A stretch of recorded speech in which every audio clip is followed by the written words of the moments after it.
Alors dans la casse du siècle, à propos des réformes de l'hôpital public,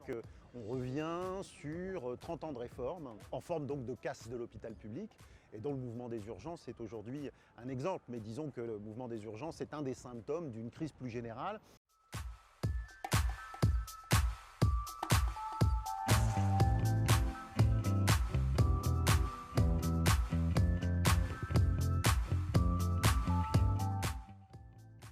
En fait, le vrai tournant de la politique hospitalière n'est pas Hôpital Patient Santé Territoire, mais c'est plutôt les années 2000, avec l'adoption du plan Hôpital 2007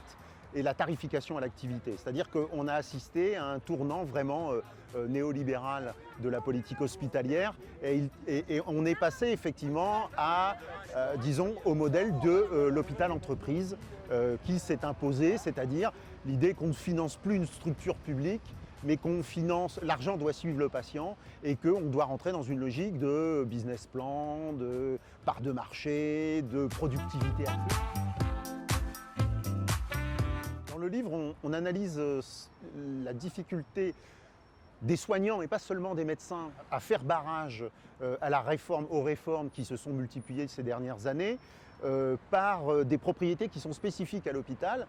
D'abord, le clivage médecins et autres soignants, donc aussi paramédicaux, mais aussi au sein des médecins entre les PUPH, les grands patrons, et de l'autre côté les praticiens hospitaliers, mais aussi des clivages selon les spécialités.